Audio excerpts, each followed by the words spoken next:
সকাল থেকে বাড়িতে অনেক কবিরাজের আগমন হয়েছে। সবাই এসে ঝাড়ফুঁক করে দিয়ে যাচ্ছে, কিন্তু কোনোভাবেই আমার ভয় কাটছে না। বারবার কানে বাজছে সেই হাসির শব্দ। কাল রাত থেকেই মা পুকুর পাড়ের সেই জানালাটা বন্ধ করে রেখেছে। জানালার দিকে তাকালেই যে ভয় করে। দেখতে দেখতে কেটে গেল একটা দিন। মাকে বললাম আমার সাথে ঘুমাতে, আমি একা একা ঘুমাতে পারবো না। তখন মা বলল, তোর বিছানা ছোট, এত ছোট বিছানায় এত মানুষ কি করে ঘুমাবো? তোর ছোট বোনও তো আমাকে ছাড়া ঘুমাতে পারে না। আর কবিরাজ তো পানি পড়া দিয়ে গেছে, আর কোনো ভয় হবে না। যদি ভয় করে তাহলে আমাকে ডাক দিবি। আমার কোনোভাবেই মন সায় দিচ্ছিল না। কি করে একা একা ঘুমাবো, এই যে ভয়ঙ্কর ব্যাপার। আজও যদি কালকে রাতের মতো সেই বিড়ালটা আসে, তাহলে নির্ঘাত আমি মরেই যাব। রাতের বেলা অনেক ঘুমানোর চেষ্টা করলাম, কিন্তু কোনোভাবেই ঘুম আসছে না। বারবার চোখ যাচ্ছে জানালার দিকে। ভয় পেতে পেতে কখন যে ঘুমিয়ে পড়লাম সেটা আমি নিজেও বলতে পারবো না। আবারও সেই বিদঘুটে হাসির শব্দে ঘুম ভেঙে গেল। তাকিয়ে দেখলাম জানালাটা খোলা, আর জানালার পাশে সেই সাদা বিড়ালটা বসে আছে,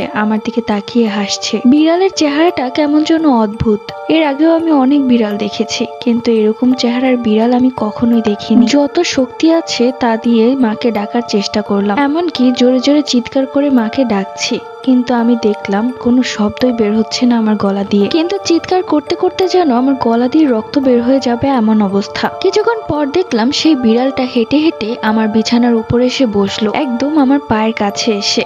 আমি আমার পা গুটিয়ে নিলাম, মনে মনে ভাবলাম কেন এখনো আমি অজ্ঞান হচ্ছি না। হঠাৎ করেই বিড়ালটার চারিপাশ থেকে কেমন যেন একটা আলো বের হতে লাগলো। আমি শুধু তাকিয়ে রইলাম, চোখের পলকও ফেলতে পারছি না। হয়তো চোখের পলক ফেললেই এখনই আমাকে মেরে ফেলবে। বিড়ালটা আস্তে আস্তে একটা সুদর্শন ছেলের রূপ ধারণ করে, সাদা জুব্বা পরা, চেহারায় কি মায়া, মাথায় পাগড়ি পরা। এরপর ছেলেটি একদম আমার কাছে চলে আসে আর আমাকে বলে, তুমি খুব সুন্দর, তোমাকে আমার খুব ভালো লেগেছে। এরপর আমি অজ্ঞান হয়ে পড়ে যাই। যখন চোখ খুলে তাকালাম তখন দেখলাম সকাল হয়ে গেছে। মা আমার পাশে বসে আছে। কি রে, কতক্ষণ ধরে ডাকছি, উঠছিস না কেন? এমনিতে তো কালকে বলেছিলি ভয়ে ঘুমাতেই পারবি না, তাহলে বেশ ভালোই তো ঘুমিয়েছিস। আমি ভাবতে লাগলাম কালকের বিষয়টা কি মাকে বলা উচিত, আর মাকে বললেও মা বিশ্বাস করবে না, উল্টো কি সব ভণ্ড লোকদেরকে নিয়ে আসবে আমাকে ঝাড়ফুঁক করার জন্য। সেই দিন বিকেল বেলা মা আমাকে বলল, 2 দিন ধরে ঘরের দরজা লাগিয়ে বসে আছিস, এভাবে থাকলে কোনো সুস্থ মানুষও অসুস্থ হয়ে যাবে। তুই একটু বাড়ির উঠানে এসে হাঁটাহাঁটি কর, দেখবি ভালো লাগবে, আর ভয়টাও কেটে যাবে। এরপর মায়ের কথা মতো আমি উঠোনে বের হই। উঠোনে বসেছিলাম, হঠাৎ করে আমার চোখ পড়লো